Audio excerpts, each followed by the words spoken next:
How we choose to live our lives day to day is a consequence of so many things. The choices that we make are rooted in beliefs that can be filtered down to three lenses: what we see, what we experience, and what we understand. But what about what we don't see, experience, or understand?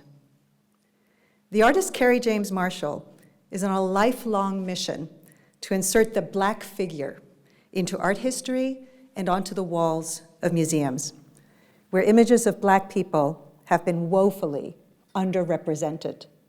We don't see them. His self-appointed task is a profound and urgent response to some of the most important issues we face today: racial injustice and the search for equality. These issues are a manifestation of our society. They are choices, conscious or otherwise, made or not made. And these choices, often made decades, centuries, even millennia ago, have established how we frame our society. The frame is a set of rules, assumptions, and understandings. A frame helps us navigate. It's a guide, but it does not necessarily need to be our destiny. Collectively, we can reframe issues like social justice and many others. Reframing long-held beliefs is extraordinarily difficult, but it's also fundamental for us to change and evolve our lives. And it's never been more important. We are collectively responsible for the society we live in, so we must decide, and if necessary, we must reframe. We are trained and conditioned to see what is inside the frame, but we can also be limited by that frame. My dad grew up in Curaçao. When I was a little girl, he took me to the center of town to visit the oldest synagogue in the Western Hemisphere. The congregation dates back to the 1500s. When I walked in, I was really surprised to see a thick layer of sand spread all over the floor. I was walking through sand like I was on a beach. It seemed so out of place. I turned to my dad for an answer. Was the sand there because we were on a Caribbean island? No, he said, no. It's a long tradition dating back to the time of the Inquisition, when Spanish Jews would put sand on the floor of their homes to muffle their prayers so that they would not get caught by the authorities. What I found so fascinating and even shocking, even as a little girl, was that even now, the synagogue would not let go of the sand, even when its membership is perfectly free to do so, because it had become so much a part of the symbolism of that space. But why permit an attribute rooted in persecution to still be a part of your faith? We all live lives built on such habits. Not all those habits are born from generosity or positive intent. My whole career in museums has been about creating the conditions for human plenitude and asking, what are the frames that get in the way? I believe this not because of some abstract idea, but because of something vivid and real that happened to me in Curaçao, and that changed me, and probably has happened to you and changed you too. What are the barriers to a rich, full life? Historical frames often dictate what we think and do. I am here to say that we should be constantly vigilant and understand the frame by which our habits and actions are formed, those unexamined preferences, those ways that are seen as natural and neutral should be constantly challenged. And the best space to do that is in the museum. Museums can be the most powerful tools for reframing society that we have.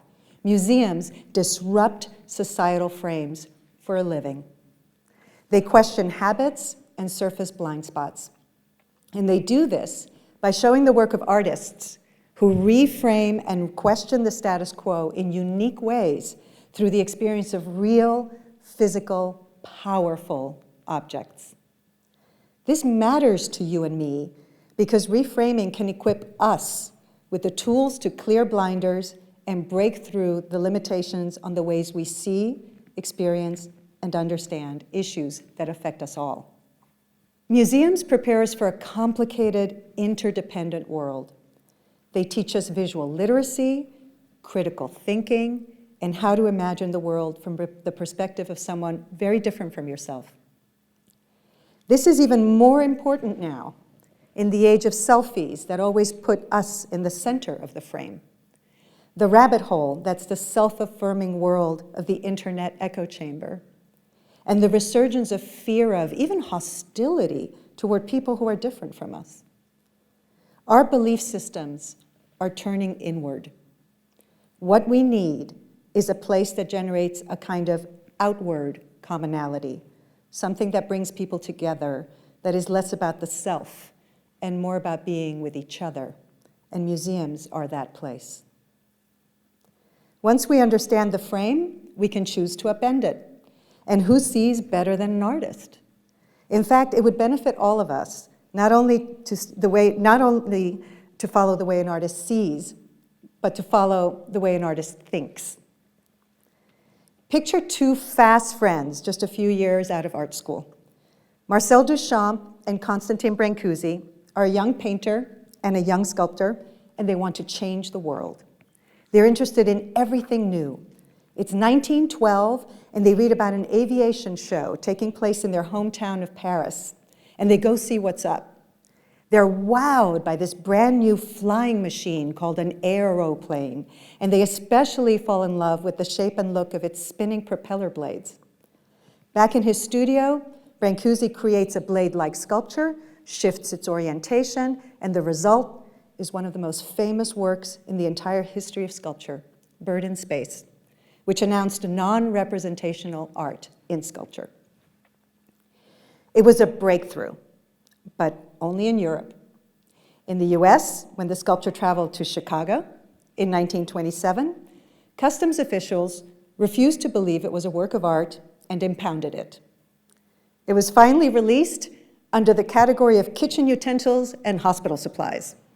Fast-tracked to 2005, and a version of the same sculpture sets a world auction record at over $30 million. Brancusi sculptures and Duchamp sculptures made from things found in everyday life, like a bicycle wheel, a method that is now a permanent fixture of art making, made icons of 20th century art. They saw and transposed the wonders of one field into their own. This way of thinking is in the DNA of every artist. Add artists to your disruptors list. The imagination of the artist is one of the most powerful weapons of a conscious society. They help us envision what we can't see or didn't see before. We need to practice those skills to see outside the frame. Artists do that for a living. For Kerry James Marshall, making you aware of what you couldn't see, what was outside the frame, was the black figure. This is what I love about museums. They show you what you don't yet know you love. And that what you don't even know yet will reframe your world. Most of you know this painting by Vincent van Gogh, but did you know that you could fall in love with a mile of tenderly sewn rose petals laid on the floor? A road trip gone awry? A dot-covered room? Museums today present art and ideas that push our perceptions. They use art's eruptive potential. Museums are less concerned with showing a fixed history than with delving into the counter-knowledge that art imparts when it scrambles our senses. And because museums are experts in reframing, they are reframing themselves over and again, consciously upending their own historic backgrounds. Over the last decade, museums have been undergoing a major makeover, encouraging a more activist role than before for themselves and their communities. Whereas they were once all-knowing places of instruction, imparting information to a less knowing passive audience, today, museums are increasingly places of experimentation, and this is what inspires me. Good museums highlight, then challenge, then disrupt the frame or status quo. They are radical. And not just those crazy contemporary art museums. I include the Art Institute of Chicago, the Met, the Louvre as potential hotbeds, radically inspiring us to understand the world around us differently in order to improve it. Today's best museums are a laboratory, a new product development department, an inventor's paradise. Learning to look at things from a different perspective is hard to do and takes practice. Use museums as your studio, where you can flex your own reframing muscles. And you better practice, because reframing is hard. We are working against all the embedded forces that keep you inside the frame. When we use museums as our research lab for how we can individually and collectively break through the frame, we become citizens, not just consumers. Defined by concerns beyond our selfie selves and beyond the commercial transactional bottom line. The question then becomes, what can we do in common? At the MCA Chicago, we're building a new space that openly solicits your active role. The Commons is a space conceived by artists to reconsider frames. Perhaps in response to the art you've just seen, perhaps in response to other topics or other frames you may be bounded by that you can then break apart. This space is deliberately scaled for more intense encounters, varying from, say, 5 to 50 people, that propel audiences into participants and even collaborators, taking part with the museum in what constitutes our culture. The Commons is also welcoming, particularly because it opens up new ideas that challenge given wisdom. That is precisely when people should feel most welcome. Together, we become a new audience of active cultural participants who are not segmented by markets, nor bracketed by income or zip code, nor divided into art producers versus art consumers. Which is not to say that there's agreement. We're not here to establish a consensus. We are here to provide a platform for respectful dissent and difference in a culturally complex civil society. We are here to generate civic friendship. Museums have moved from showing you a broader world to urging you to perceive the world from different perspectives. That's what we really need right now, is for people to hear and learn from one another. Looking at ourselves through the lens of others, we can better see our own frames. That is the democratic potential of the art space. Museums are not just concerned with the art world. Museums are concerned with the world. Unlike classic museums of old, which quite literally set themselves as a thing apart from daily life, the 21st century museum is a way to get closer to the world, all in, with all your senses. This is a belief I share with the Icelandic global artist Olafur Eliasson. Olafur creates immersive environments that you can actually walk into rather than just look at. They're made from ephemeral materials, water, light, fog, heat, cold, that you feel on your skin and experience with your whole body. Essentially, he creates artworks that bring you into a deeply present experience. We have all been moved by a work of art, a novel, a poem, a painting, a piece of music.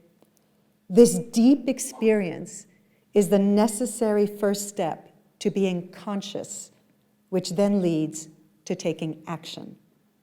Museums are becoming places where not only artists, but you are invited to radically reconsider the world around us, explore, discuss, observe, and formulate alternatives and new approaches. In short, to act. Picture a Chicago public housing project. What comes to mind? Now see a mural-sized painting by Kerry James Marshall from the 1990s called Wentworth Gardens. It's a beautiful sunny day. The bluebirds are out in the sky, and you spot two young people holding hands, in love. To the left, a beautification project is underway as fencing surrounds a small but flourishing patch of green. That beautification project points to a communal dedication and aspiration for better homes and better gardens, the words that weave like a garland through the legs of the young couple who continue on their way, eternally unruffled. They exhibit a personal dedication to each other. The garden exhibits a communal dedication, a communal act.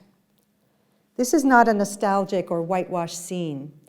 The shortcomings of city planning, the stamp of bureaucracy, is still there, literally at the upper right of the canvas and in the regularizing architecture that is the backdrop for this young couple's life now and perhaps in the future. But these aren't housing projects as dangerous or socially fragmented spaces. These are homes and gardens and people with full lives. One afternoon, I saw a group of young people who actually live in Wentworth Gardens, and they were visiting Carrie James Marshall's show at the Museum of Contemporary Art, Chicago. For these young people, Wentworth Gardens isn't someplace in the news. It's their home. It's where they live, laugh with friends, fall in love, and learn about life. These kids who came to Carrie James Marshall's show recognized their world in his painting. These kids saw themselves as central characters in the frame. Having seen themselves represented, having been given a greater visibility of themselves in the world, perhaps they went home with a greater sense of self, and that seeds the cultural landscape for the future, because a sense of self is the root ingredient for becoming someone who acts and brings about change according to their values and goals. Museums are a place to envision the future. The responsibility for those of us who are charged with programming and designing museums is to ensure that we reframe provocatively and with greater intention than ever before. We have to ensure that we give you the tools to decide who you are, who you want to be, and what kind of society you want to live in. Use museums to change your world. Use museums to change the world. Thank you.